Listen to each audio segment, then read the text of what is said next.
en el marco de una visita que el presidente Funes hiciese a México, donde en algún momento en sus declaraciones deja entrever que su partido, el partido que lo llevó al poder, no dejó de dejar entrever, llamémoslo así, y lo voy a manejar de esa manera porque posteriormente también él hizo ciertas aclaraciones, donde en ningún momento estaba cuestionando el modelo cubano, sobre todo de considerar que era un modelo fracasado, al igual que el de Venezuela. ¿Cómo calan esas palabras del presidente Mauricio Funes en el gobierno de su país? Mire, nosotros vimos las palabras, vimos también las interpretaciones que se hicieron de esas palabras. Creo que a los hechos hay que evaluarlos por su propio mérito. Yo lo que sé, que el presidente conoce muy bien que el sistema político, económico y social cubano es un sistema hijo de la voluntad del pueblo cubano, es un sistema que no llegó exportado de ninguna parte, que no llegó en los tanques ni en los fusiles de ningún ejército invasor, que no ha sido condición para relacionarse con ningún país, y fue es obra de millones de cubanos, es el hijo de todos nosotros en alguna manera. Entonces, en ese sentido, no tenemos ninguna otra consideración con respecto a esos sucesos.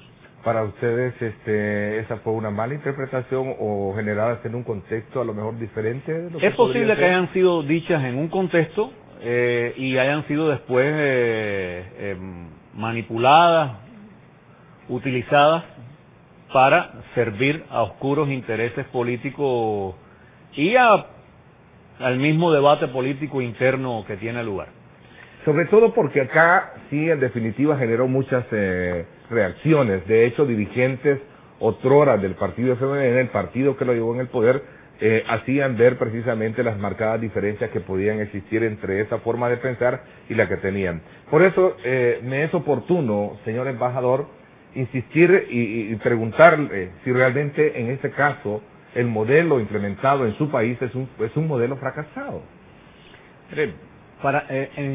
Yo creo que los acontecimientos, la vida, demuestra si las cosas fracasan, si los proyectos fracasan.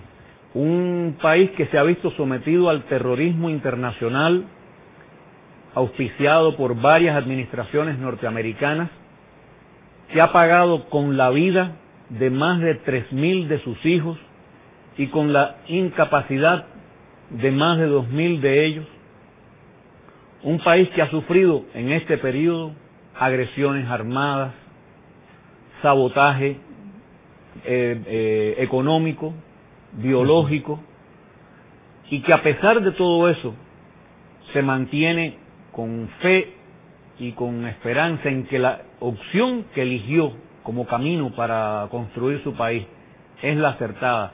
¿Cómo recibió su país, su gobierno, estas declaraciones? Ya le expliqué que le dimos el mérito que tenían y sobre todo nos percatamos de que había en todo ello mucho más manipulación política para conseguir determinados fines de política interna que contenido real. ¿Existirá a criterio de ustedes, porque esto se da también en el marco de unas declaraciones que diera el comandante Fidel a una revista estadounidense en la que dejaba entrever que el modelo cubano también ya no estaba acorde a los tiempos? Mire, es coherente con toda la vida de Fidel. Primero, Fidel siempre ha sido el crítico y el opositor más fuerte de su propia obra, de la Revolución Cubana. En segundo lugar, no es la primera vez que los cubanos nos referimos en los últimos años a una actualización del modelo, a una transformación del modelo. ¿Por qué? Precisamente partimos de que revolución es un proceso de cambios continuos, adaptándonos a cada etapa histórica.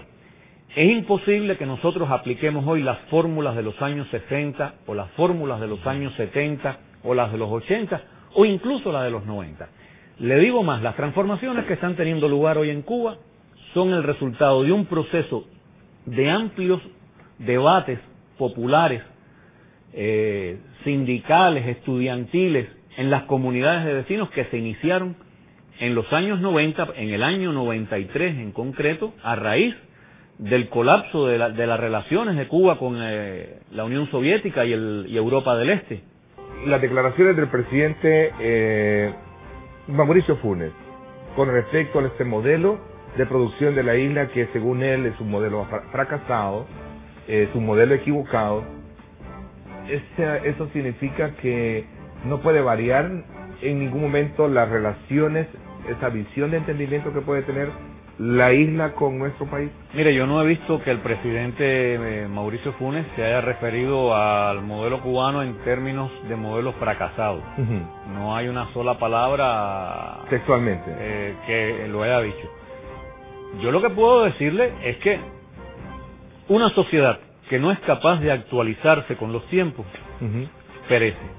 La Revolución Cubana es en primer lugar una obra humana, con virtudes y defectos como todas las obras humanas. Y en segundo lugar, lo que funciona para nosotros no puede funcionar necesariamente para los demás. El mejor camino es el que cada país construye sobre la base de su historia, tradiciones y cultura.